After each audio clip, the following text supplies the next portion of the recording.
Welcome to Gamepinions episode 17. I'm your host, Calvin, and today I'm joined by my brand new co-host, Kimberly. I'm finally back. You are. It's actually, according to this episode now, you are 10 episodes out. Last time we heard from you was 10 episodes ago. What happened? Oh, procrastination. That's okay. I understand. So I want to get into what you've been playing, but I want to wait until after we're done, just some of the news stories and stuff, because that kind of ties into our primary topic today. So I just kind of want to push that off. So keep that in mind. Okay. And push it off. And we are going to hop into some crazy news stories that we've heard. Some of them really aren't that crazy, but some of them kind of were. This first one was kind of like everyone probably saw this coming for the last 5 years. And that is that PlayStation Vita production will end in Japan and the cartridges will be discontinued at the end of March. So that means that no new physical PlayStation Vita games will be able to be made. Unless, I think it had something to do with they had to get, publishers had to get their orders in for those, I think probably a month ago. Okay. So they had a heads up prior to knowing this. So this actually isn't really new information. Not a total shock. No, it's not a total shock or anything.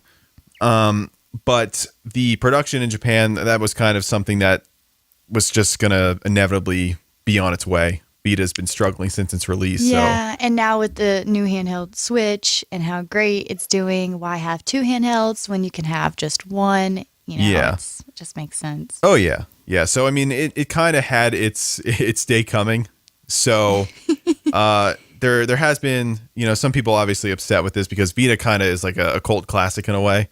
It has a little following that is super. A little. Yeah. I mean, it's little. It's a good following though. Yeah, I mean it's a very passionate following. I'd argue to say that passionate Vita fans can definitely be up there in terms of just their passionateness with any other fan base.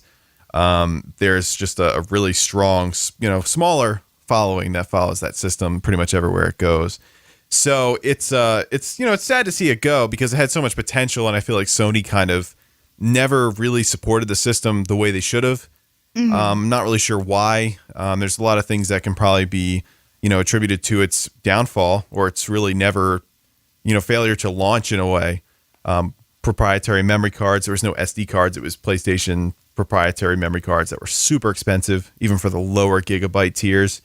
So it's not really super surprising that it wasn't a success. But it actually has pretty impressive library games on it. Unfortunately, it just never. And now that out. you have the whole new handhelds, everything's gonna have to be even better. It's gonna be really hard to compete with that, especially since Nintendo is working with, from my understanding, PlayStation and cross-platform with certain games. The cross-platform.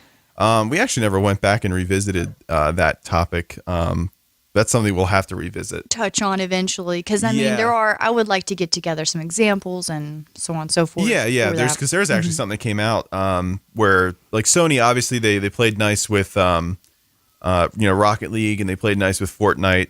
But there's actually smaller developers that said that they're still not really getting the feedback that they were expecting to get with Sony in terms of cross-platform play. So it's a problem that I thought was behind them, but it appears that it might not be. There's still that barrier, I mean, what differentiates you from another console at that point? So, there's it's a hit or miss, and it's for some games, but not all. So it's just weird. I think that's just going to be a struggle going forward, but it's even harder now since Nintendo Switch is doing it for if, let's say PlayStation comes out with a handheld and then they want cross-platform, and then I feel like it's just a lot. Yeah. That would be so much to ask for that I feel like Switch is just going to dominate the market as a handheld. Yeah, I think it will too. I mean, I think if any company would come out with a handheld, I think Sony would definitely be the one to do it again.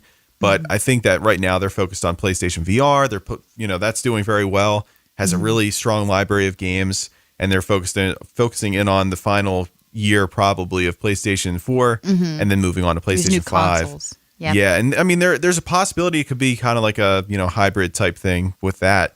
But PlayStation Vita though definitely could have been. It had remote play with PlayStation 4, so you could actually play PlayStation 4 games streamed onto the Vita.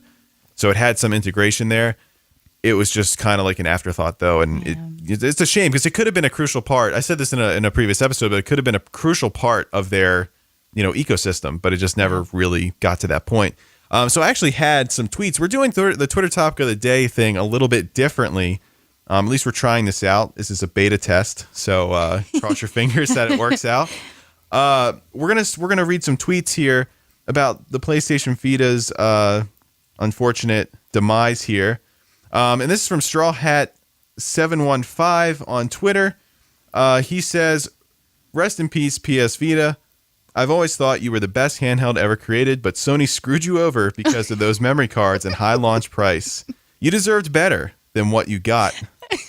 Which, I mean, it did. Hey, it really did. It's I mean, true. it was the first handheld to have dual analog sticks. It was the first, to have a rear touchpad, to have like an actual, good touchscreen. Yeah. I mean, the DS had a great touchscreen too. It's just, trying to accomplish different things. Mm-hmm. It had a ton of different features. You can watch movies on it, similar to the PSP. But yeah, it's a shame. Then we have Desert Eagle, and this is at Desert Eagle C. "It's a shame that the Vita never got the attention it deserved.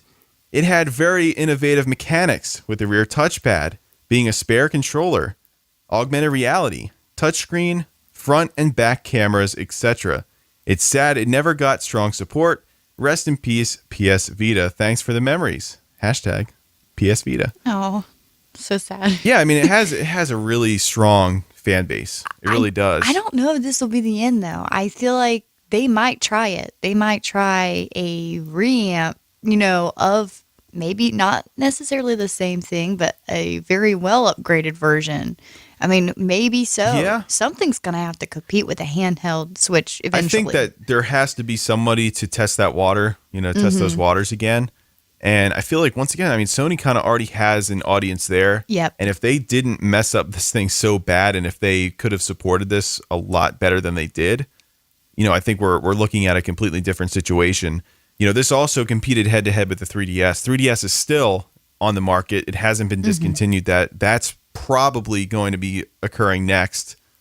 We've already kind of seen them emerge between. It's actually just a factual merge between Nintendo's home console department and their handheld department. So 3DS probably doesn't have that much time left either.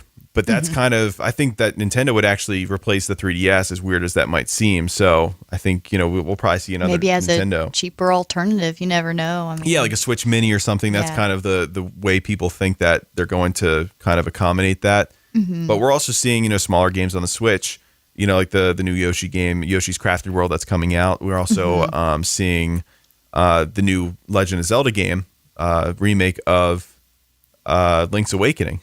And that game most likely was probably going to be a 3DS game at some point before the Switch came out. After the Wii U failed, the Switch came out. They probably decided, hey, at this point in time, we're just going to bring it over to the Switch instead of the 3DS. So it kind of made sense, and it gives them an extra, game to put on there and bolster that library even more. Keep it active. Oh, yeah. So, yeah, I mean, it's a shame with the PS Vita, but, unfortunately, it's been on the market for a long time. Seen its days. Yeah, it lasted way longer than I thought it would be. Bye honestly. Yeah, it's just goodbye. Sorry that you didn't get the support you needed. Now we're going to switch gears here because this kind of relates to the Switch and Xbox and PlayStation. This has been kind of a thing that's been talked about now for probably, I'm assuming probably around this time last month. If my time internal clock is even somewhat right, this is kind of an update to that rumor, which I think Xbox is definitely coming to the Switch anyway. I think that Xbox Live app has already been confirmed to be coming to the Switch. I don't think that was necessarily a rumor, but this is now Xbox Game Pass is rumored to be heading to the Switch and rumored to be attempting to go to PlayStation.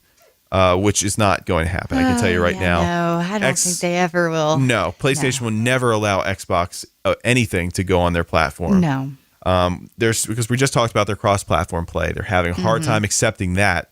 this isn't going to happen. It's not going to happen. You look at the exclusives. Look at what each console has exclusively. I mean, it's starting to become, what do your friends have? Yeah. And then just get what your friends have, because at this point, both consoles have about the same games. Yeah. Besides a very few exclusives, and besides that, it's hard. This is such a open water right now. Yeah. Where people can go to either one, but honestly, how it's kind of going is PlayStations are out. So why would they cooperate with Xbox?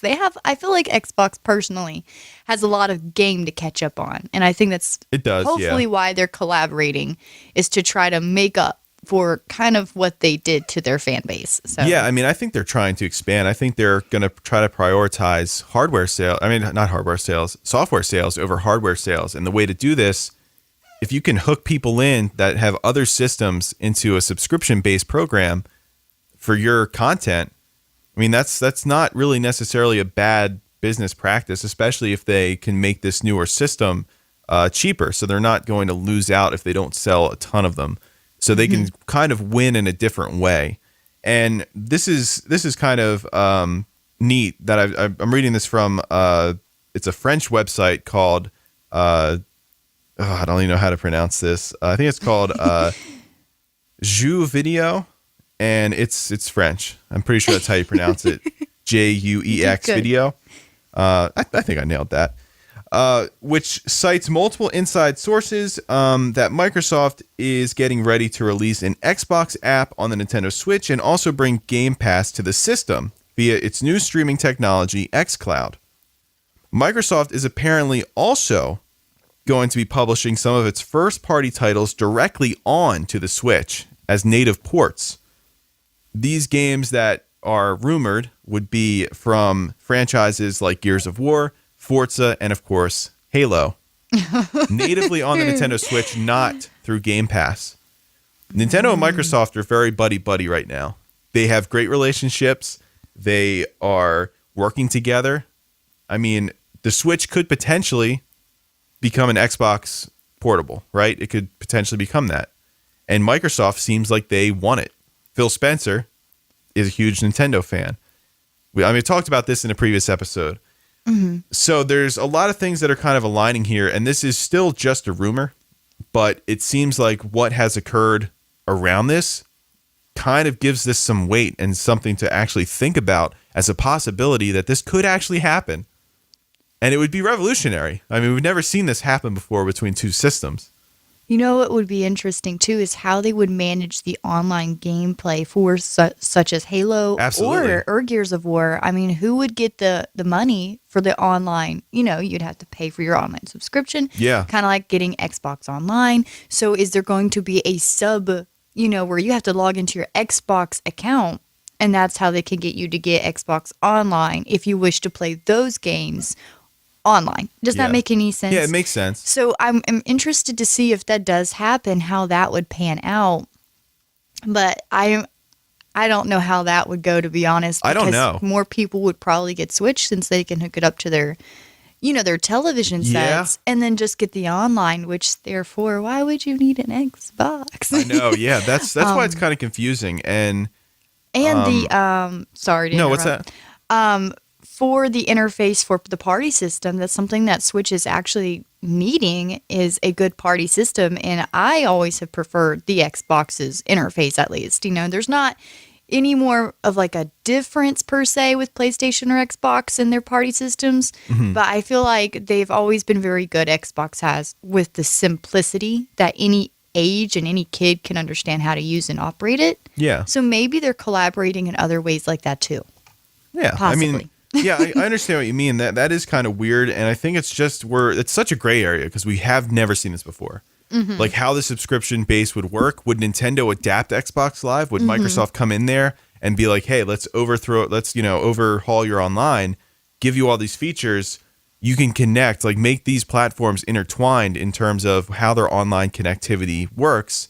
Nintendo gives them the NES Online. Nintendo gets Xbox Game Pass. They're both kind of exchanging goods here. They're both going to be making money from that. I think I have strong feeling that at the Game Awards when they were doing the whole Smash Bros thing. I have strong feelings that Nintendo and Microsoft met up during that time, and probably before then and after then, discussing on what they could do. I feel like they both have fairly young presidents that are trying to figure out how to innovate and how to go to that next step and really change the, how these consoles, communicate, where Sony isn't really into that, which is understandable because, once again, this is kind of scary. They're the top dog right now. So why should they be branching off into other systems, sacrificing their hardware sales? And they also have the feel they could compete. That's another thing with Nintendo Switch, with their own handhelds. Now, Microsoft does not have that advantage. They are not known for their for any handhelds, really. Yeah. So they need to be buddy-buddy with Switch in order so that they could stay relevant, because PlayStation is likely to come out with a competitor to Switch. Yeah. So I feel like that's why they're avoiding it. I feel like that's why they don't want anything to do with it, and it's such a difficult thing. Yeah. I think it's just super interesting, though, because just the thought of two major console manufacturers teaming up, going against, really, PlayStation 4 has been a juggernaut this generation. And PlayStation, since the original PlayStation, no PlayStation console has ever lost long-term in sales. I'm pretty sure PlayStation even eventually outsold the Wii. And even if it didn't, the attach rate was so much higher that, it definitely made more money, I'm pretty sure, in the end. So the fact that they'd be teaming up and just going into like these uncharted waters that we've never seen before, it's just going to be super exciting. Like, you imagine playing Halo on your Switch. It's going to be crazy. Like, if this happens, I mean, it might not happen, but I don't know, it's kind of seeming like they might do that. And if they do, it's going to be really, really wild. And it makes sense for both these companies to kind of work together. Xbox gets all the third-party games. Mm-hmm. They don't really get all the first-party games that Nintendo gets. Nintendo's main source of content here comes from their first parties. Mm-hmm. Microsoft's, though, it only is it still gets first parties here and there, but they closed down a lot of studios over the last couple of generations, and with them making their big titles, I mean, they're reaching the younger audiences. This is also something I've been thinking of. Most parents are considering getting their kids Switches because it's handheld. It can go anywhere on their trips and travels. But also, if Microsoft can squeeze in there with their biggest titles and most well-known games, they might convert and be an Xbox fan because just through Switch. I mean, this is another way to reach out to a bigger audience and to be relevant. So I just wanted to throw that in there too. No, that's absolutely true. I mean, I've actually even seen on Twitter, you have Nintendo fans commenting, I'm getting an Xbox because of this, camaraderie between the two companies. And you have people saying, oh, well, I'm going to get a Switch because I'd love to have, these and this, even if it's premature, they're still doing it. Mm-hmm. They're still, combining these audiences, and, it makes sense. If you have an Xbox, having a Switch is just, it's going to make sense. Play nicely. Yeah. You'll go farther. Oh yeah. Uh-huh. So it's really interesting. And, I'm looking forward to seeing what happens with this, because I mean, this is definitely the most interesting thing, at least in my opinion, that we've seen happen in the game space for a long time. Yeah, this is crazy. Besides PC starting to adapt, to get those big games on the PC, I don't think we've seen anything this big starting to come out. Oh, yeah. It's going to be very interesting out there. Yeah, it's going to be really, really cool. I think this does wonders for Xbox's PR. The fact that they're so open with, cross-platform play. I think it helps Nintendo out a lot. Kind of hurts Sony a little bit, but I feel like Sony is so far ahead that it doesn't really matter that much. Sony can compete. Yes. I mean, they're in a weird position. Like, Nintendo and Microsoft here. Nintendo's coming off an awful generation with their home console. Xbox, they didn't really sell what they wanted to sell with the Xbox One. They had an awful PR disaster at the beginning of the generation. And now it's like they're both kind of companies on the mend. Nintendo's Switch obviously is doing amazing. It's selling like crazy. And Xbox with their, with the new man, Phil Spencer, is heading in the right direction. I think that's not even debatable. Yeah. So, it's going to be interesting going forward. And, So we're going to. Do you have anything else to say on that topic, or? Not really, besides the fact that PlayStation kind of knows what they're getting into, and I feel like people are like, "What are you doing? What are you doing, PlayStation?" But really, they can compete with the handheld. They probably have plans and concepts already drawn up, and I feel like PlayStation can definitely compete when it comes to new consoles and VR, and they have so much more they can reach out to. It's they already have this future plan, and I don't think they want to cooperate with anyone because they have been very good, especially with the PlayStation 4, the VR systems. I mean, they are on track. Yeah, they're definitely ahead of the game right now. So really, what reason is there for them to try to reach out? You know, they're competing, they're doing good, they're fine.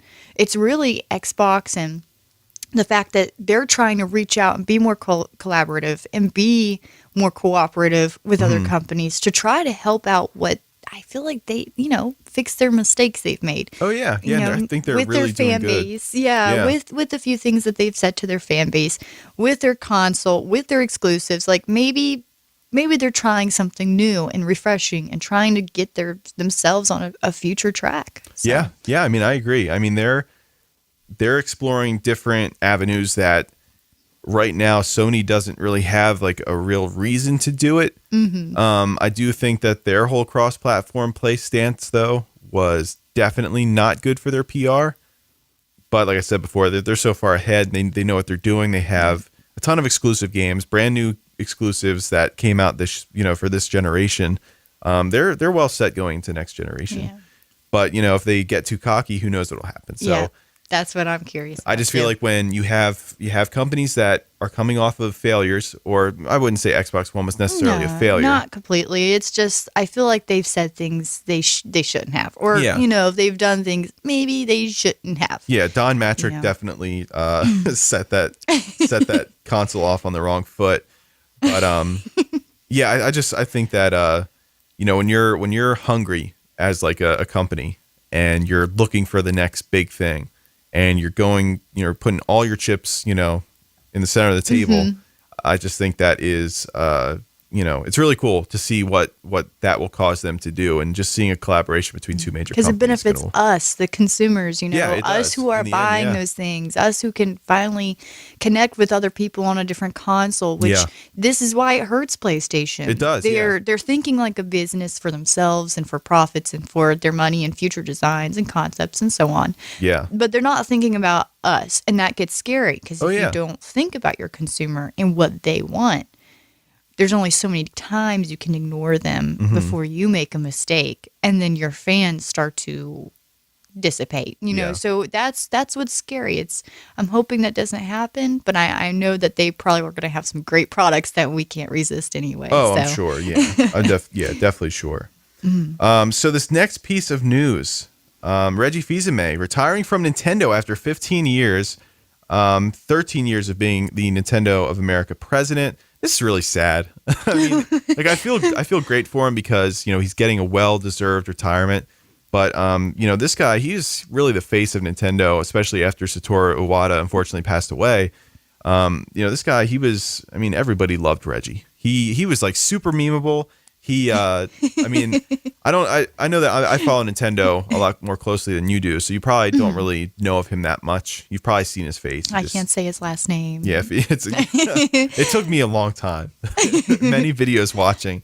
I don't think anyone can really pronounce his last name properly. I call him Reggie Fils. So Reggie Fils. Yeah. Well, it hits you in the feels when you hear about this. Exactly.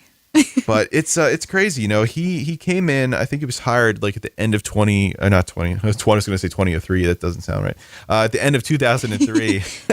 And he came into their E3 2014 press conference, and this is how he introduced himself. I don't know if you knew that, but he said, this is for Nintendo. He said, "My name is Reggie. I'm about kicking ass, I'm about taking names, and we're about making games." That's how he introduced himself. And he's just, this giant man. And he has just so many moments over the years. My Body is Ready, obviously, is a popular one. The collaboration with Robot Chicken. There's so much to say about Reggie. But it's going to be sad without him. It really will be. He just put his blood, sweat, and tears into the company for 15 years and then 13 years as the head of that division. So it's sad. It really is. It's sad because it's hard to live up to that kind of. Absolutely. It's not just happiness, it's motivation, it's what he wants to achieve. It's his personality. Yeah. You'd have to match it. And you can't. And so it's always different. Yeah, it's definitely going to be different. I feel like, with Satoru Iwata, Reggie, they had this like presence about them that even though they didn't really, until really the Nintendo Directs, you didn't really see them all that often. Like they didn't really appear.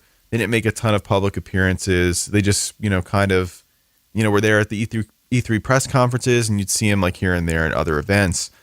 So you didn't really see them like super often, but they had like this presence about them that kind of made you feel like they were talking directly to you. And it was just, I don't know, there was something different. There was a connection between fans and them, as opposed to like, Sony fans with like Jack Tretton or, Microsoft fans with like Don Matrick. I mean, there was not really a huge connection there, but with Reggie, with Iwata, the Nintendo fans, there was just a connection. I mean, there's so many different memes about Reggie. I mean, they called him the Reginator. He mentions that in his goodbye video that he made on YouTube. And he has this, amiibo, a custom made amiibo that a fan sent him, and I saw this on a tweet. I should have retweeted it. They said that they sent that to him, and in that video you can see that custom fan made amiibo of Reggie in the background. That is so sweet. Yeah, it is really, really cool. But you just tell he loved playing the games, and he loved just being a member of Nintendo. He loved the company. You can like see and feel the passion. Absolutely. Yeah. And there was just, I don't know, it felt like there was a connection there because he was kind of one of us, like a fan, first and foremost, a fan. So it's definitely sad to see him go. I mean, he just, he was kind of, he was the face of Nintendo for a long time, really long time. Yeah. And I remember with the 3DS, I was super excited about that system. I saved up for that system for years, anticipating that Nintendo was going to drop that. So back then, I obviously didn't have a job. So I'd save up like Christmas money, birthday money. I was like, this is dedicated to the next Nintendo handheld because I love the DS. So I wanted the next Nintendo system. And I just remember the night of the launch in North America. It came out in Japan, obviously, a few months earlier. But the night of the launch, I remember they all had these in New York. We actually went to that store, the Nintendo World Store. He had this. He had everyone in the crowd were wearing the 3D glasses. So at the end of the night, when the 3DS finally released, it struck midnight. They all took their 3D glasses off their faces and threw them up in the air because the 3DS didn't need them. Oh. So he held like events like that, and it's really cool seeing the president of the company going to a launch event for a product and interacting with the fans, taking pictures. It's just really cool. That's on a whole new level. You don't see many people do that. Don't. Yeah. You don't see it. Yeah. And it's awesome, and it needs to happen more. Absolutely. And I'm excited for the new guy that's stepping in. Before we go and talk about him for a minute, I wanted to go and read some tweets about Reggie because I mean, you have to see what some of these fans are saying. And there's so many. I mean, there's so many tweets on here. I could literally probably like all of these and read them all off to you, but we'd be here for like 3 hours, probably longer. So we are going to hop into the first one. And this is from Phil Spencer, Mr. Xbox. Oh. All the best to Reggie Fils-Aimé on his next phase of his life. Great leader, industry partner, and friend. Oh. That was nice. Joe Merrick at Joe Merrick. Reggie Fils-Aimé is retiring from Nintendo, being succeeded by Doug Bowser. The Bowser memes for future Nintendo stuff at E3 are going to be insane. I'm scared. Yeah. Thanks for the last 15 years, Reggie. That's sweet. It is. It's really nice. Get your tissue boxes ready so when you nice read those tweets. It's almost disgusting. Okay. This one's kind of funny, but it's also kind of sad. This is at Derek of the Dykes. Okay. Reggie Fils-Aimé is retiring, handing the reins over to Doug Bowser. I can't talk. Doug Bowser, not Bowser. Miraculously, he managed to not lay off 800 employees in the process. Ooh. That was obviously a reference to Activision. Oh, wow. Yeah. Oh, my God. That's like a burn. Yeah. It's like he tried to take advantage of that tweet. Oh, yeah. Tweet train. And he's like, I'm going to throw this in there.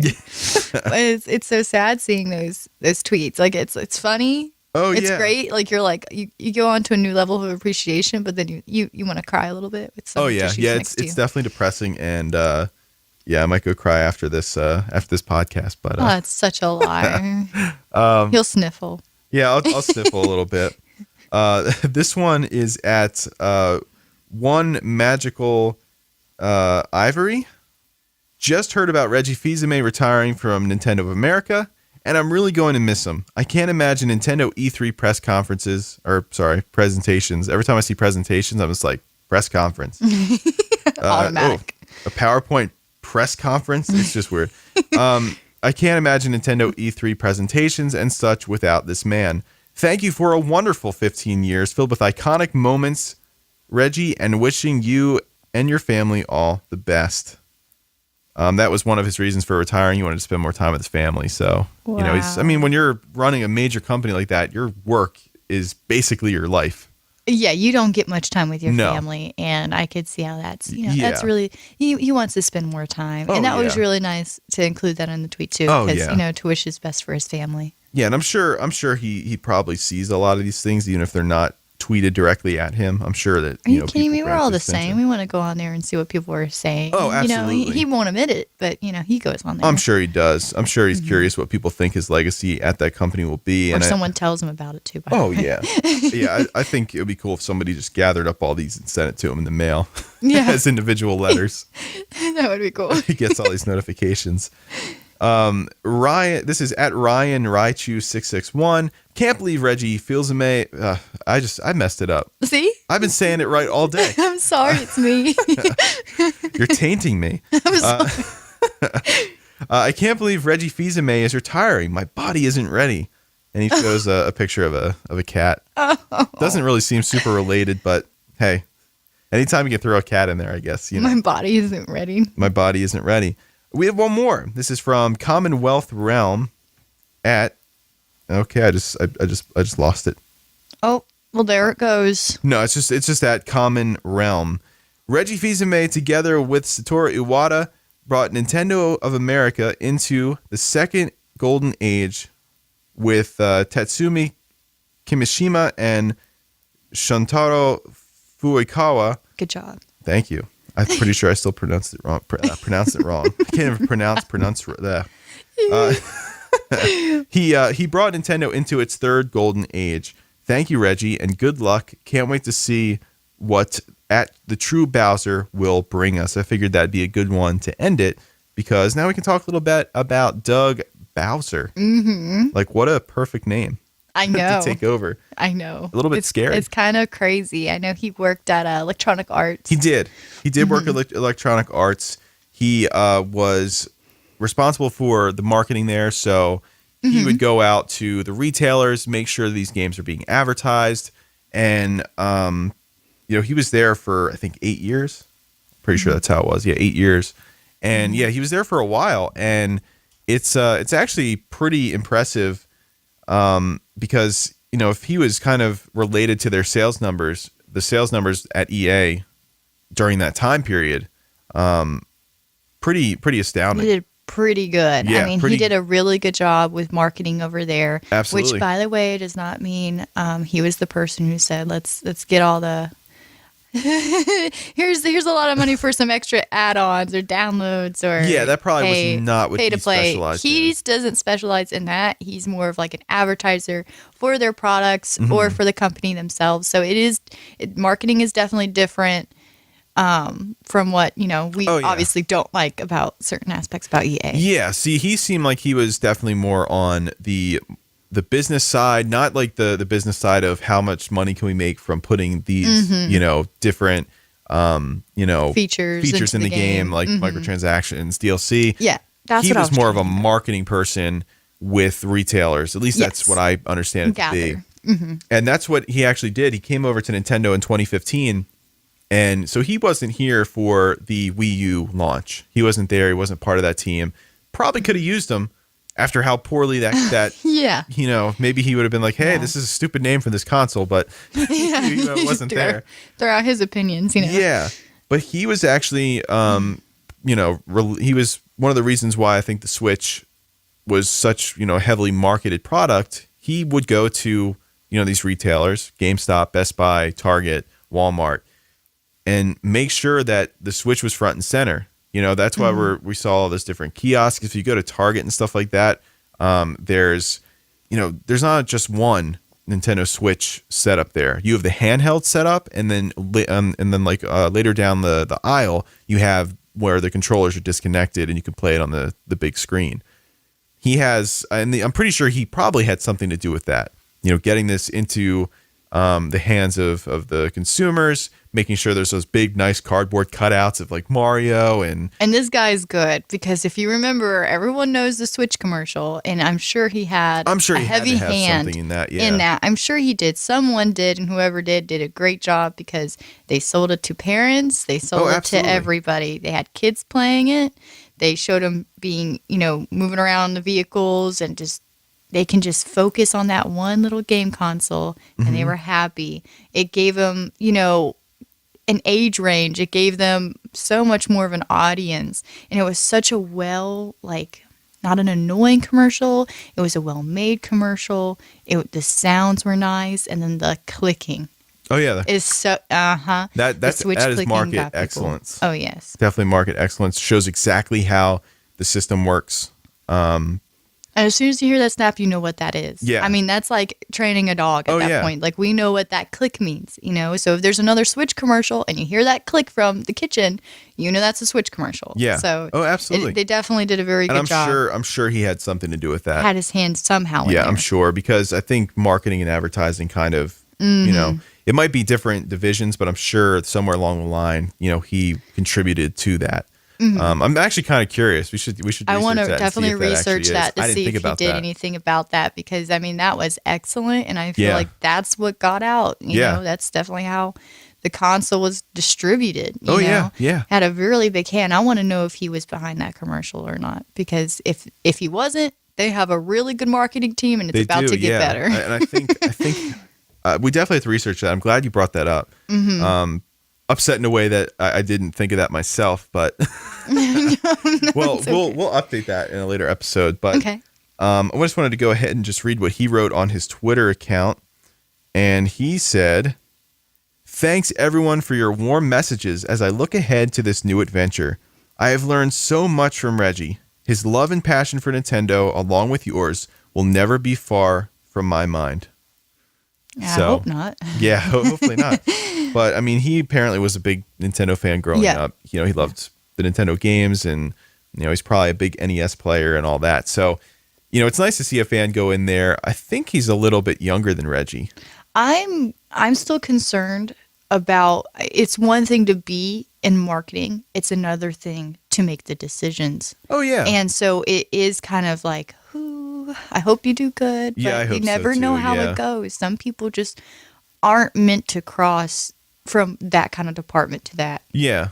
I see that, yeah. So he has a lot he has to live up to, but I'm sure it's not going to be anything bad. I mean, I don't think it will. I'm sure it's going to be great. I feel like he has so much experience, and he's probably dealt with so many different people. I feel like from PR standpoint and all of that, he already has like reached out to all these different companies, and he's like, I mean, it's just been his career is pretty impressive. At least what I've read of it. It gives me a lot of confidence that he can handle this position. Mm-hmm. But it's going to be interesting to see where this goes moving forward after Reggie retires, because this is essentially a brand new era of Nintendo now. You have just new people, new management all across the board, and really the only figurehead that's been there super long time now is Shigeru Miyamoto. He obviously doesn't have a management position or anything like that, but even him, he will probably be retiring at some point in the near future. Yeah. So, and just to throw it out there as well, the fact that he's a fan, they're trying to establish that passion, which, I mean, hopefully he has been a fan, but I mean, if you don't really kind of say that, I feel like it wouldn't be good. I don't know, like it rubs people the wrong way. Yeah. But I hope he has that passion that he did too, which I'm sure he did. With Reggie, sure, you know, Reggie's kind of passion. So with the changes that's happening and things that are going along, everything seems great. But he does have the Bowser name, so he has to make sure every choice is a good choice, or he will never live it down. So yeah, it's gonna be, that is for sure. Yeah, I heard some weird stuff like. Apparently, there's a whole bunch of Doug Bowsette memes out there, which is just highly unfortunate. Please avoid that tag or those posts. Yeah, just don't pay a huge amount of attention to that, just because it's really weird. It only takes one scandalous person to ruin. You will ruin your search results for the rest of your life if you do that. And do not look up that stuff in public, just to be safe. Yeah, I haven't personally looked at them. I saw a brief thumbnail of just the headshot of it, and I pretty much saw everything that I needed to see from it. So yeah, it's in no time there will be a very unfortunate. Yeah, there are no rules on the internet, and there is no line that people will not cross. Just be careful out there. It's dangerous to go out there alone, and it's dangerous to search that stuff. So just don't do it, and don't contribute to it. Yeah, this isn't. We're not trying to like tell you guys to do it. Yeah. But if you do it, please make sure that no one's looking at your screen. Yeah, it's kind of weird because it's like I think that it's awful, but at the same time, I'm kind of glad that it exists. He needs a meme, and this is just like Reggie has his so memes. many memes. He has a meme now. He's off to a good start. Yep. He's off to a good start. The memes nowadays, though, much more advanced than they were back then. So. This is going to be very interesting. So yeah, that's pretty much all I really wanted to say about that. That's something we'll talk about more in the future, just because obviously we talk about Nintendo quite a bit on Gamepinions. That's just, I mean, they always have something crazy to do. Their news stories always are just really interesting, and we'll see what happens going forward. Okay. So I wanted to bring this up, Kimberly. Okay. Why did you get an Xbox One? Why'd you have to tell him that? Yeah, why did you get an Xbox One? Okay, I mean, yeah, take the floor. Okay, so I do have a PlayStation 4. Yes, you do. I have a custom PC. Yes, you do. I have a Switch. Yes, you do. And that's because I work hard every day. That money is gone. But anyway, so there's something about when you first hold your first controller. Now get this, my parents did have an original PlayStation, but I was just watching, when I was like 4 years old. So I wasn't really playing. But the first controller I ever held wasn't a handheld mobile. It was an Xbox controller. That was my very first controller. And as you know, they're bulky. And it was the first one that I liked. I mean, compared to the Nintendo 64, you're going to choose the Xbox controller or the Nintendo 64 GameCube. Controller sucks. I mean, even GameCube's controller wasn't that comfortable, in my opinion. I mean, the Xbox had those little... It had a feel to it. And for some reason... I guess nowadays, when I try to get into a game, I feel like I'm not immersed. And so I was like, okay, well, I really want to go back to having an Xbox. And I want to see if I'd be more interested in playing my games every day with that. And so, sure enough, I did. And it's like this nostalgia. It's like something... It's just your memory of playing those original games, of holding that controller, even though it's designed differently nowadays. There is this like nostalgia about it. Yeah. When the PlayStation turns on, it has this little dings and stuff, and they give me a headache sometimes. But I mean, it's a beautiful system. They beat Xbox by far when it comes to aesthetics. Their systems are beautiful. They have all kinds of different options you can get, especially the gold PlayStation that I have. Oh, it's beautiful. It's the best design of any console it's just, I love it. I wish every console was designed like that because it's beautiful. It is. But this Xbox, it's a big clunky box. It's heavy. You slam it down on your desk and then you get your controller out. But when I turned on my Xbox, it was like, you don't have the original Xbox sounds, obviously. But it was holding that controller that made me feel like I was connected to that game, that I could finally enjoy what I was playing. So I was like, okay, well, maybe I'm just going crazy. Maybe I just going to go buy something, maybe because, you work all day, you want to go buy, you want to spend that money you make.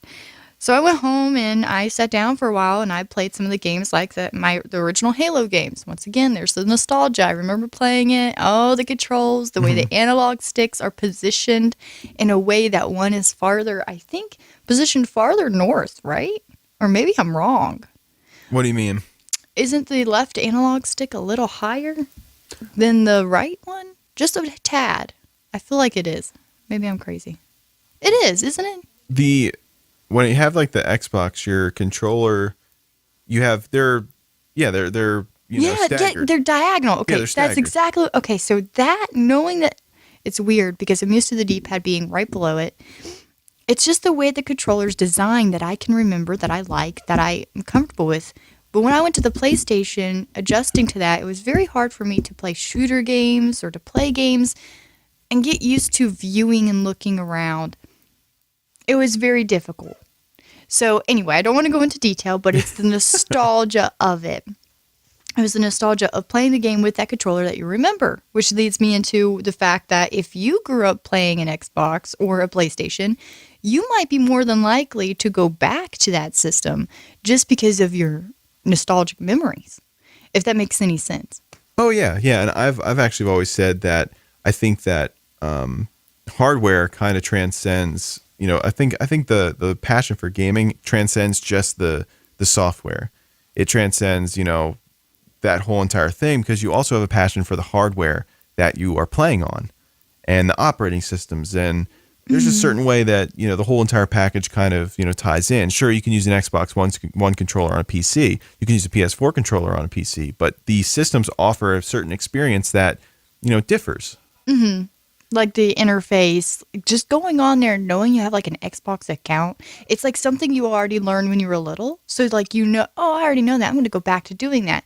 Like when I went to PlayStation, I was like, okay, I get a Sony account. Okay. But it's like, for some reason, my brain's like, oh, now you got to learn a whole new system. Way to go. Like you just, all those years that you already knew. And now you have to go back to learning, if that makes any sense. So Xbox, it's like your mind already knows it. You're like, oh yeah, I just plug this baby in. I can, turn on my controller. Yeah, I need batteries for my controller. Like you already know what you need. You already know what you have. And even I still had to create a new account because it's not like I'm going to remember the account I used when I was 4. That was a long time ago. That was, you made that account like early on in the 360 generation. It's almost like, 10 years ago now. It was old. Oh, just ancient. Very original Xbox. And so I had to make a new one anyway, but it was like my brain was like, this is easier. Maybe it's just because I'm aging, you guys, but just having that nostalgia of what you originally played, you kind of go back to it. You just go backward. Yeah, which is okay. Sense. And it might just be your comfort. Yeah. For which controller you prefer and your experiences with the games you played. So I just thought that was interesting, and I actually do prefer playing on the Xbox. I'm an Xbox girl. I'm an Xbox fan. They hurt my feelings, and then I tried to switch.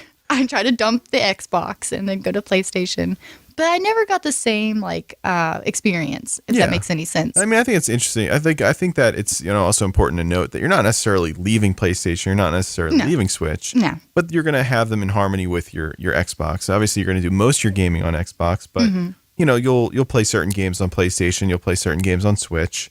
Yeah, because my friends have PlayStation, and so now I'm the only one out, and so I have to go back to PlayStation. Yeah, you're out of the in crowd now. Yeah. Yeah, I think that I think that's really interesting though, because I remember when they first announced the Xbox One, I remember you were not. I mean, we didn't know each other back then, but I remember it's probably like a year after that. I know that you were kind of you felt kind of burned by them, just the way they handled the whole situation. And it was exactly when they announced that Xbox is very important with the backwards compatibility, and we would have been fine if the comment was not made. Oh yeah. Well, go get yourself an Xbox 360 if you he made he made a very rude comment about it where he could have just said, due to the hardware, we're trying to progress. Yeah. It would have just, okay, we understand. Maybe things are going to get better. There's hopes for the future. Really, he just burned his fans. Yeah. Back. It was a weird.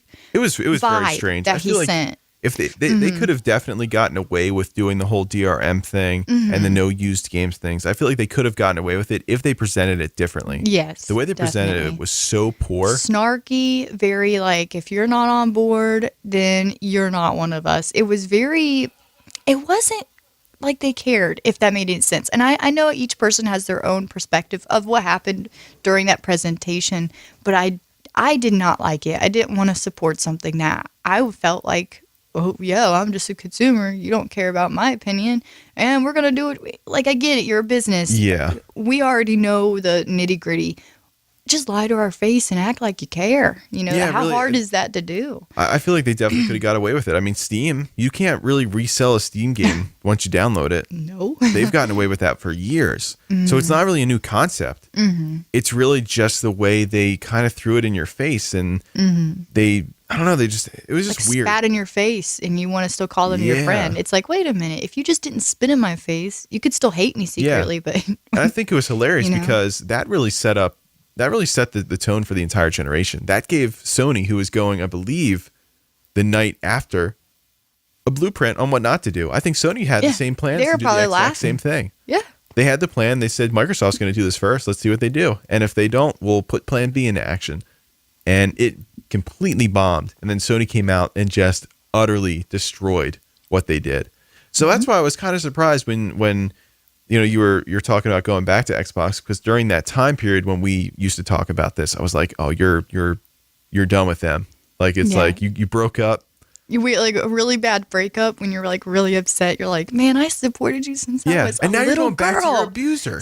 I know, it's so bad. It's a bad relationship, you guys. Like, don't do what I'm doing until there's a change of. Well, I guess there is a change of management per se, because that guy did not, obviously. Yeah, I support your decision to get one. But I went backwards just for that nostalgia. Yeah, and it's a good platform. It's been years. Yeah. So, hopefully things are going to change. I honestly think with Phil Spencer in there, things are going to change. And I think it's definitely good, like, because I know a lot of people on Twitter, they like to, attack things, like attack consoles that they don't necessarily have interest in or they don't like in defense of theirs. And I think it's interesting that you get to a certain point in your life, hopefully, where that doesn't really become like a thing anymore. You kind of just play what you want to play. If you have restrictions on what you can buy, whether it's financial restrictions or if you're like us and you just kind of buy things that we probably shouldn't. Really bad. It just kind of comes down to that. But, it's cool to appreciate all these systems for what they do. Personally, I don't really have a reason to get an Xbox. I still appreciate it, though, as a brand and as a platform. And with the whole Switch thing, I mean, I wouldn't turn down Halo on the Switch. I wouldn't, I wouldn't turn that down. But if you're comfortable with something and you really like a certain system, even if it's not the most popular thing, even if you're hearing a whole bunch of bad things about it, it's important to try it out yourself. If that's something you're really passionate about, and to just, go ahead and get it. It's going to have games that you like on it. And if it doesn't, you can always turn around and sell it and buy something else. So I think that it's important to kind of just go with your gut and go with what you like rather than try to, accommodate for what someone else likes or what someone else is pushing on you. Like, just kind of go and figure that out yourself. And I mean, this situation is kind of similar. I mean, you and your Xbox, you obviously, you made the decision to kind of move on. And when Nintendo had their last generation, I bought a Wii U the first year, probably a couple months after it came out. I think it came out in like November. I got it in January. And I was pretty happy with it at first, but it just got to the point where they weren't handling things that well. It was kind of like the Nintendo version of the Vita. Things just aren't really getting support. There's great exclusive games on there. Super Mario 3D World. 3D Land was on the 3DS. 3D World was on the Wii U. Got it. But you had that. You had Wind Waker HD. You had Mario Kart 8. All these games really good. But the system just didn't really do anything for me. I felt like I was a little bit burned after that system came out, and I was like, well, I think I'm done with getting Nintendo home consoles. 3DS, on the flip side, was like Nintendo's PS4 in a way, where it's like all these amazing games are coming out on 3DS. It's like, and that system had a rough launch too, but all these amazing games are coming out on the 3DS, and it's just becoming this like incredibly good platform. So I'm like, which Nintendo is going to come out now for the Switch? Am I going to get the 3DS Nintendo, or am I going to get the Wii U Nintendo? But there was a lot of factors that went into the Wii U having a hard time. Obviously there's death of a major person in your company, the head of your company essentially. That was huge. But it just kind of got to the point where when I started seeing Switch commercials, I just started to get back into it. Like I tried to push it away. I'm like, nah, I'm just going to play PlayStation. PC, I'm just gonna, stick to that. But as it got closer and closer and closer, I'm like, oh man, I really want to switch. I really want to play these games. And it's so perfect for traveling. I mean, I'm gonna be honest with you. I'm not gonna lug my huge Xbox. It's like 10 pounds. You might not have to. Oh yeah, soon. You might not have to. Switch, man. So it's perfect for traveling. It's perfect because we've had to travel and we've had to stay in hotels, and we want to enjoy the games. We still want to play video games, and we don't have to lug, a big brick, a power brick, all that extra stuff with us. So, I mean, oh yeah, we can just fit all the Switch stuff in a case. Yeah, the Switch stuff, the way they advertise it, the way that it works as advertised. It's beautiful. It is. Mm-hmm. It really is nice, though. I mean, I'm happy though that you went back to, having your Xbox because, you don't want to lose that identity that you kind of have. Yeah, you don't want to jump on a bandwagon when everyone's saying this is what's good. You're a loser if you don't have it. The thing is we all prefer different controllers, different ways of playing, different operating systems. I'll be honest, I don't use the Switch with the controllers detached half the time unless I have to because I feel handheld, weird. Yeah. I feel like I'm in Harry Potter. I'm about to cast a spell. Mm-hmm. I feel, this is weird. It's a little weird, yeah. So I don't use them unless I have to. I like to keep them connected. So it's all for what you like. You need to go out there and experience what you're comfortable with and what you're okay with, and don't let anyone change your preference. Don't let anyone say, well, you shouldn't get that, because honestly, the controller is such an important part of connecting with those games that you have. It is, yeah. It's what you're going to be holding the whole time you're playing that game. So you better make sure your hands are comfortable and used to it and what you like. If you don't like a controller, but you like the brand, well, you might just not like playing games until they come out with a good controller, which is very sad. So the controller is so important, and it doesn't always contribute to the success of a console. No. But it is very important for you to connect to the games and enjoy them for long periods of time. So make sure you test those out. I mean, this Xbox controller, the newest one, is still bulky. I mean, I have little hands, but I really like it. I like how it's kind of more difficult to reach to the bumpers because they're only for special cases. You're not always using them anyway, and it kind of makes it a small challenge. Not like the Nintendo 64 where you don't even know how to hold the controller that was properly. Weird. Yeah. So it's just a little bit extra. And I will say that you, just for reference, you have very small hands. Yeah, I do. You have tiny hands. Like you have to have the Whopper Jr. Thanks.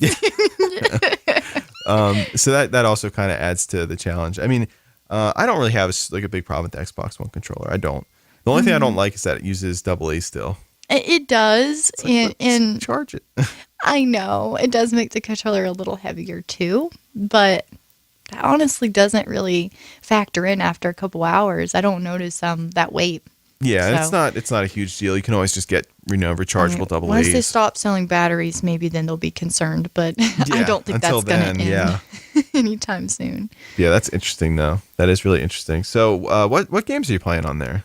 I'm playing the Halo collection, which I discovered when I bought it because I used to play Halo when I was younger, so it was a way for me to revisit it. That it did not have Reach in there.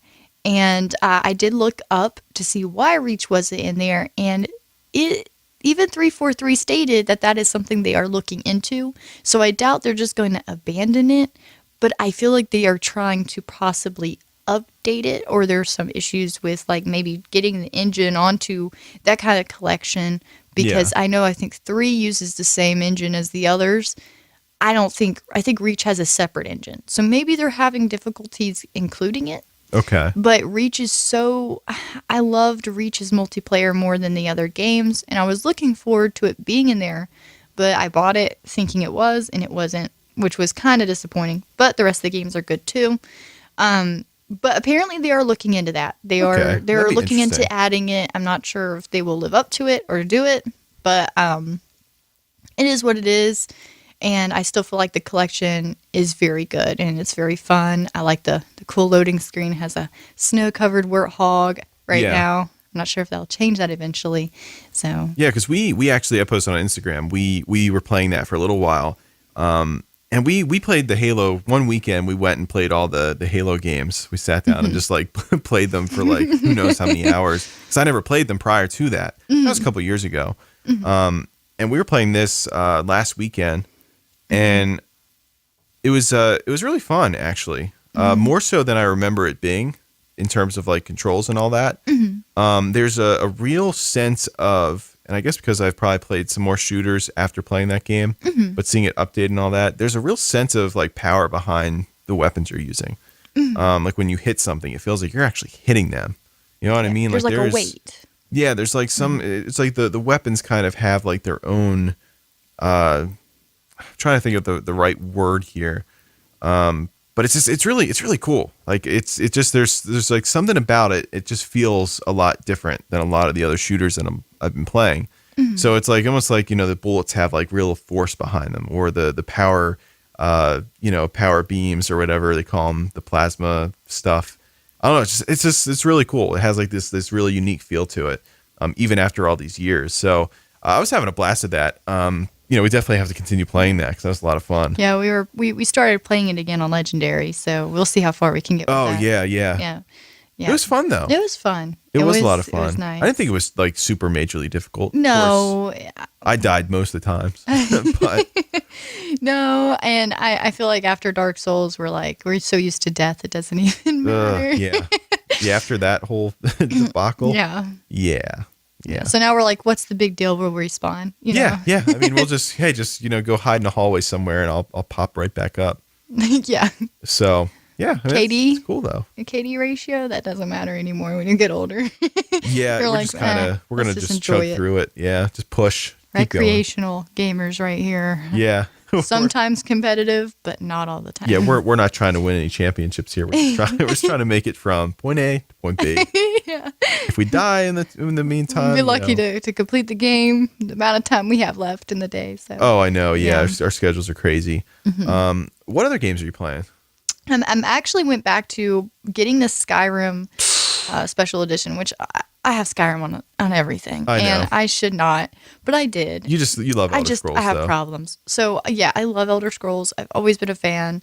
Since Morrowind, I didn't go way back from Elder Scrolls, like the very originals that were released. I started with Morrowind on the original Xbox, and so I actually got mods on the Skyrim, and now my women look like they have Botox. And I was thinking, I got like this mod. I mean, it's crazy, the things you can do on there. And I thought the Xbox would have issues with like loading them, but I didn't see any concerns. I mean, there's glitches obviously, but I think that's due to the mods. Oh yeah. But the system handles it very well for the ones that they do have on there that's present. And I got this one that makes every old person, at least females, look younger. But the thing they didn't tell you is they didn't swap like the voice files for younger voice files. So you have this really gorgeous young woman and you're like, ooh, she looks really cute. And then she goes, how you doing, Skippy? And she does this old like she doesn't say Skippy. She does this old like voice. It's in like middle age type times. They're just like, Yo, what's up, bro? That's going to be modern day. In like 2050, everyone's going to have Botox and really old voices, but gorgeous bodies. They're going to be like beautiful. And then you're going to hear them speak and you'll be instantly like, oh no. It's like, huh? Uh-oh. What's going on there? How old are you? That's going to be the number one question in 2050. So, oh my God, that's pretty good. You're going to ask for their ages. Yeah. So that was, it's been a lot of fun. And I now have like this, it made one of the orphans, I guess, because I always wanted to get them as like followers. It made one of them a follower and equipped him with an arrow. And apparently this guy's really hard to fight. What they didn't tell me about that mod was his voice file was changed to an older man's. Oh. So now I have this young boy that looks like he could be my son running around with me. And now I talked to him, and he's like this full-grown man ready to have like a job. So he's just a reskin. He's like, cut that wood over there. I'm like, okay. You cut that wood? Yeah. Okay. Like, this is the weirdest voice file. I'm like talking to my son. You would think it'd be like that cute little voice. Well, I'm assuming he was probably a reskin, right? He's probably one of the other people in the game that follows you. Or? His height's changed. He's the exact orphan I think you can have in Whiterun, and he's following you. And he sounds like a grown man. And I'm like, weird. Why didn't they change the voice file? You know, it's... Yeah, that's very weird. But it definitely gives you a very fun experience. Oh, I'm sure, and it's very entertaining. And the only bad part is you cannot earn achievements when you do have mods enabled. But once again, everyone who's owned Skyrim's probably completed it, no doubt. And that's something that me and you kind of differ on. So you're a big achievement and trophy type person. No. I would like to get the achievements. Yeah. I suck at getting the achievements. Used to, though. And I would like to get them if I'm going to do it anyway. Didn't you get all the achievements in like Oblivion or something? Oblivion, yeah. I mean, which is just insane to me because how many achievements are there in that game? Well, that's the best I could do, to be honest with you guys.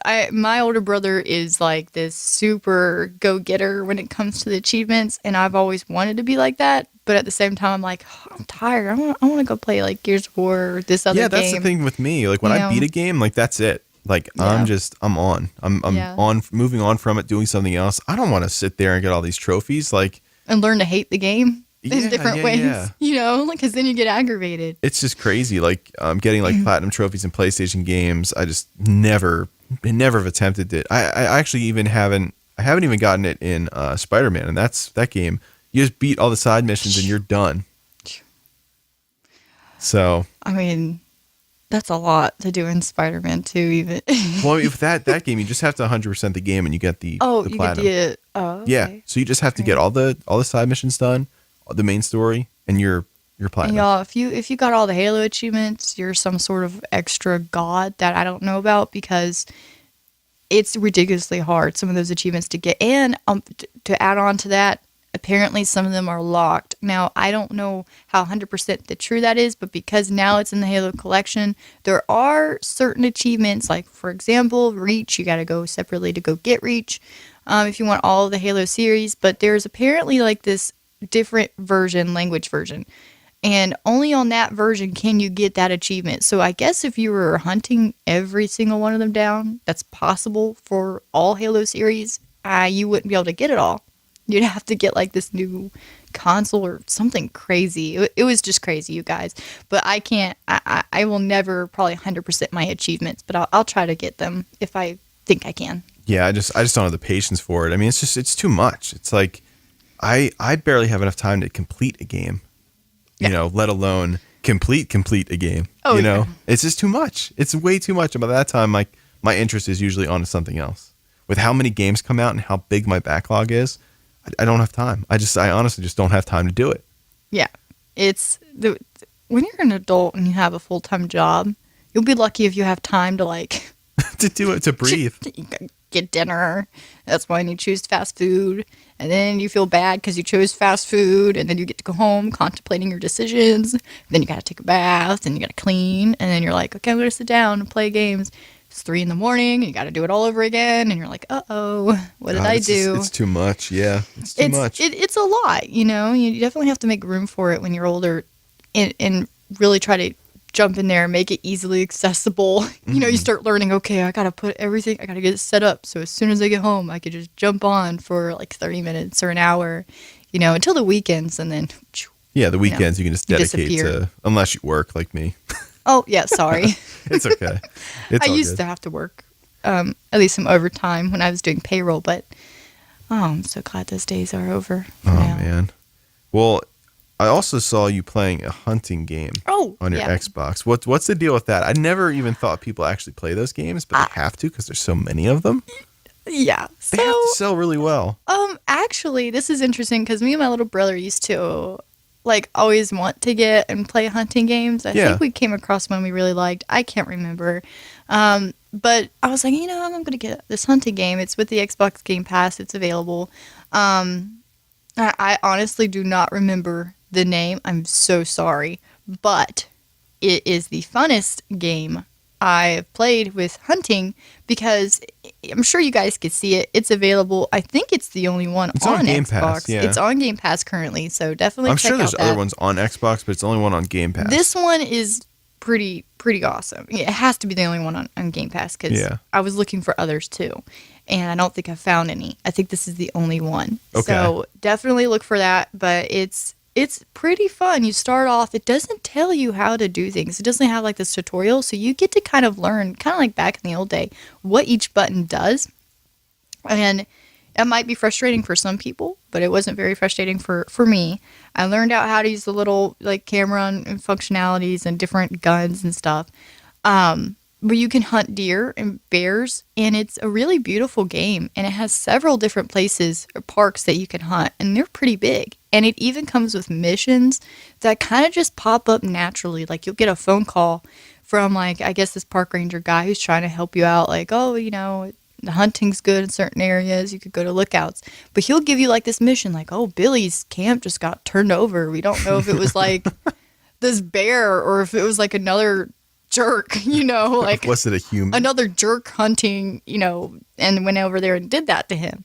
So you go and you kind of find these clues and you take pictures of the footprints, and then he's like, I'll get back to you because that looks like another hunter out there messing with Billy. Yeah. And it was honestly very cute. And then you turn into a bounty hunter. Then my accent started changing to Southern real quick, and I started, no, I'm kidding, but it was so much fun, and I didn't think I would have fun with that. And there is some challenge. It'll tell you where you hit that deer or where you hit it in the lungs, and you have to track them. If you didn't have a fatal or whatever shot, I'm not very knowledgeable when it comes to guns, shooting them, or hunting at all. So it was very fun for someone who knows nothing about it.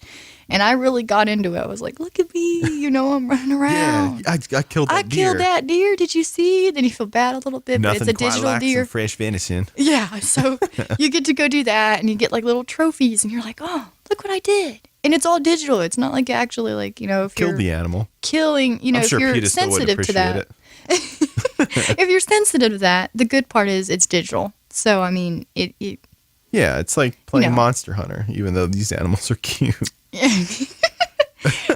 Hey, don't make me feel bad because it honestly is very fun and very stress relieving and very it's just relaxing just to go and explore the map. So yeah, it's very interesting. I've always wondered who actually plays those games, but I mean, there's so many of them, so people definitely buy them. Oh yeah, it's just the weirdest thing. I've never played one ever. You gotta try one or two out. Honestly, I'm sure I'd have fun with it. And I'm sure the others are good, but this is one where you kind of fully explore the maps. And I don't know if it had good reviews, to be honest with you. I think it had mediocre reviews, but I honestly think it deserves more. Yeah, I feel like I don't know. I never have this urge where I'm just man, I want to go play some games. How about go kill some animals? Well, it's if you're playing Skyrim and you really like to hunt, to go and there's with your bow and arrow. Yeah, it's like Breath of the Wild too. There's hunting mechanics. If you're a person who really likes to get into the environment of a game, you like to go explore the woods and explore the maps and the water, and I just want to go splash in it. Yeah, you would have a lot of fun, I think, with this kind of game. Try out the hunting games because it's this really calming and relaxing experience. Okay. Mm-hmm. All right.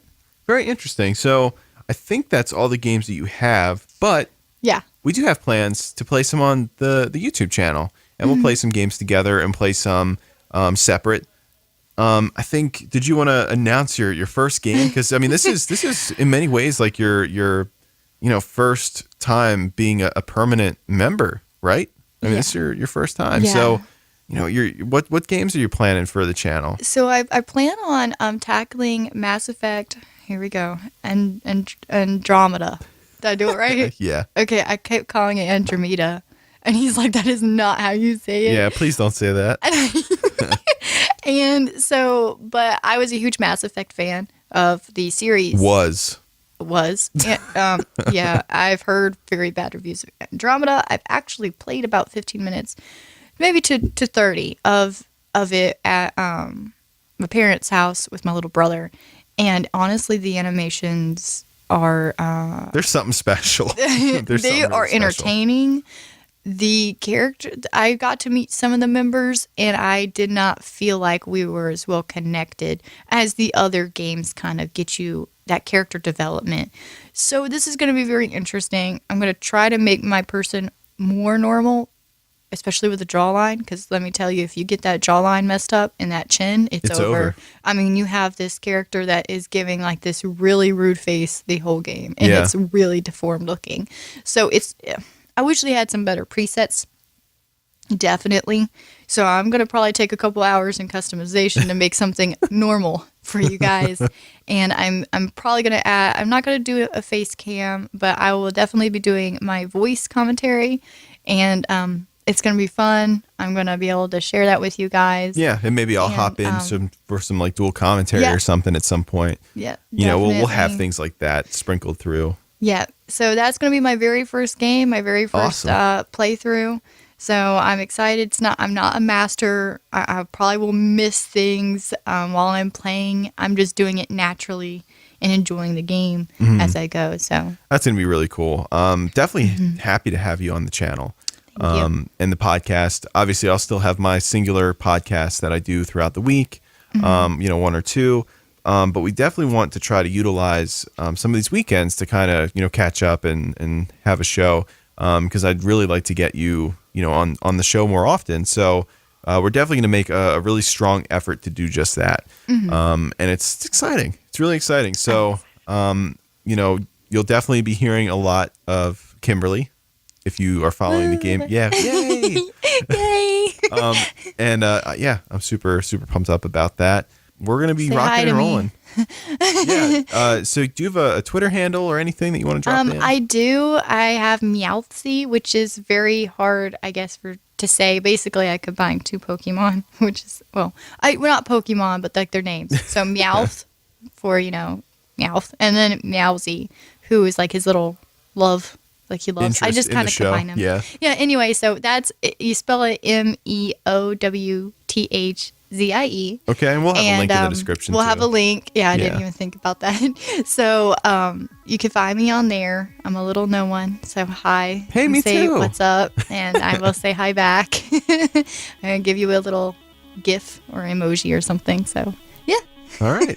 And obviously you can find us at Gamepinions on Twitter, Instagram. The podcast is available on Stitcher, not SoundCloud. We're not doing SoundCloud yet.